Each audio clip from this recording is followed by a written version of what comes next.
안녕하세요. 작은기업 사장의 도서관의 이국섭 사장입니다.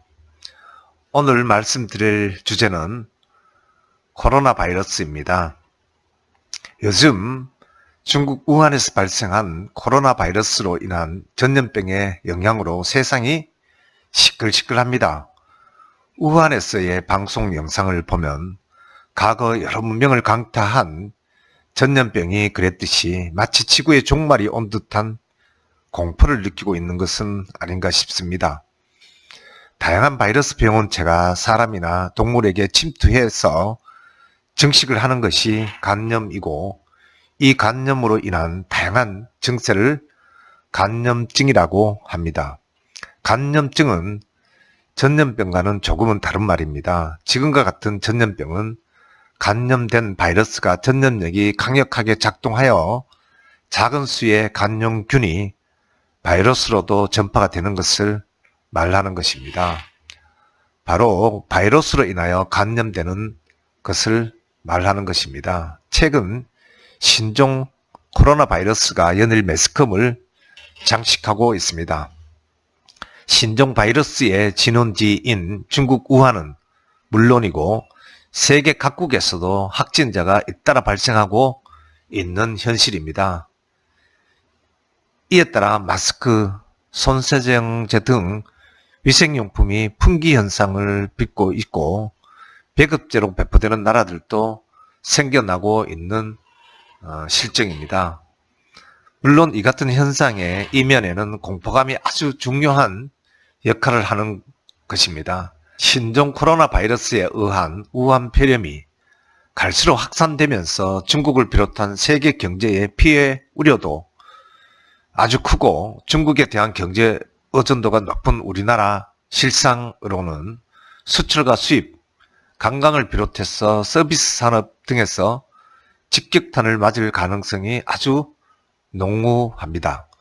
우리 수출에도 직격탄이 앞으로 예고가 되고 있습니다. 저는 어제 저희 업체 중에 한 곳인 포천의 닭고기 수출업체에 방문을 하였는데, 업체 사장님께서 하시는 말씀이 지금 도계장에서 닭이 기존에 900원에서 1000원에 거래되던 것이 400원에서 500원인데도 안 팔린다고 하소연을 하셨습니다. 아마도 다음 주가 되면 200원에서 300원 정도 할 거라고 한숨을 내쉬었습니다. 그만큼 대형마트나 또 일반적인 가게에서 사람들이 없고 소비가 없다고 합니다. 또 중국 경제가 흔들리면 올해 정부가 세운 목표치도 흔들리고 서비스 산업과 소비는 그만큼 더 큰 충격을 줄 수 있음이 예상됩니다. 이런 상황에서 저같이 작은 회사를 운영하는 회사들은 피해갈 수 없는 게 현실입니다. 사람들에게 공포를 주는 질병은 매우 그 종류가 다양합니다.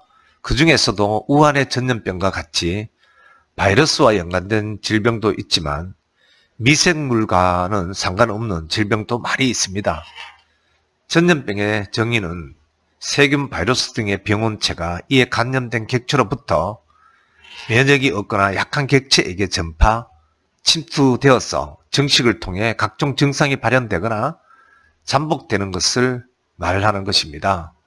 인간이나 동물로부터 직접적으로 면역이 없는 또 다른 인체나 동물에 침입해서 증식함으로써 일어나는 질병인 것입니다. 특히 세포에 기생해 공격하는 바이러스로 인한 병원체는 오랜 세월 동안 다른 생명체들을 끊임없이 공격해 가면서 진화와 변이를 해왔습니다. 이러한 바이러스, 즉 병원체를 사람들은 17세기경에 발견하였다고 합니다.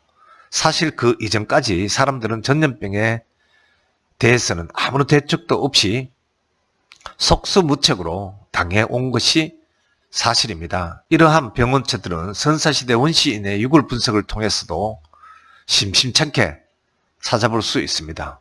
사실 인류는 국가를 형성한 고대 문명 초창기부터 전염병과 기나긴 전쟁을 하여 왔습니다. 그리스의 도시국가 아테네에서는 기원전 430년부터 4년 동안 티부스로 인하여 인구의 4분의 1이 목숨을 잃은 적도 있습니다. 또 유럽에서는 인플루엔자가 대유행하였다는 기록도 남아 있습니다. 역사학자들은 이 병을 가지고 천년두나 홍역이 아닌가 추정하고 있습니다. 한편 유럽의 각국들이 신대륙을 정복하는 과정에서 유럽의 침략자들과 함께 들어온 바이러스로 인한 전염병으로 대형 포유류가 없었던 이유 때문에 면역력이 특히나 약했던 원주민들이 몰살당한 것으로 보는 견해도 있습니다. 또한 17세기의 멕시코에서는 홍역으로 인한 200만 명이 숨진 것으로 추정되기도 합니다. 특히 유럽에서의 전염병의 대표적인 사례는 패스트를 들 수 있습니다. 패스트는 당시 유럽의 사회적 상황을 크게 바꾸는 역할도 하였습니다. 사람의 머릿수가 일종의 부의 역할을 한 당시 귀족들에게 부와 권력이 줄어드는 현상을 초래하였고, 농노들은 전염병으로 인하여 영지를 떠나 소장농 혹은 소지주, 장인 등으로 변화를 꾀하게 된 것입니다. 이로 인하여 중세의 봉건주의 경제의 기반이 흔들리게 된 것입니다. 또한 패스트로 인하여 중세 권력의 정점이었던 교회가 민심의 입안으로 중세의 막강한 위세를 자랑한 기독교의 위세도 입지가 흔들리게 되었습니다. 결국 패스트라는 전염병이 중세의 몰락이라는 역사적 변혁을 이끌어내게 된 것입니다. 그러나 사람들은 이 같은 전염병을 하나하나 극복하는 방안을 찾아내게 됩니다. WHO는 신종 코로나 바이러스 사태에서도 이 병의 확산을 억제하기 위하여 인류가 그동안 이룩하고 발전시켜 온 과학 지식을 바탕으로 치밀한 검역 활동을 펼침과 동시에 병의 확산을 막을 수 있는 조처들을 취하고 있습니다. 다만 코로나 바이러스 감염증은 현재까지는 치료법이 없고 증세를 완화하는 방법과 개인이 갖고 있는 자체 면역력에 의존할 수밖에 없는 것이 현실입니다. 일반적으로 면역력이 떨어진 저개발 국가나 취약 지역의 주민들에게까지 확산이 된다면 사태는 정말 심각해집니다. 따라서 병의 확산을 막으려면 검역 강화만큼 정확한 정보 제공을 통하여 예방을 강화해야 하며 국제적 연대를 통한 인도주의적인 자세도 절실할 것입니다. 더불어서 인류는 과학적인 해법을 찾는 데 힘을 기울여야 하고, 전염병과 바이러스는 지속적으로 진화를 거듭하여 인류를 고통스럽게 만들 것이지만, 지금 이 순간에도 전염병에 퇴치하고자 하는 인류의 노력은 계속 되어야 합니다. 편견과 고정관념, 무지와 무명, 소명의식으로 깨어나지 못하고 온통 편가르기로 조각난 이 시대에 지혜가 열리면 산은 산이요 물은 물이라. 우매한 인간의 죄를 신이시여 진노를 거두시고 우리 인간에게 평온한 삶을 주소서. 우리 모두가 한 마음으로 영원히 끝나지 않는 연구와 실험을 지속하여 전염병의 퇴치를 이룰 수 있는 자세를 견지해야 할 것입니다. 다음 시간에 또 뵙겠습니다. 고맙습니다.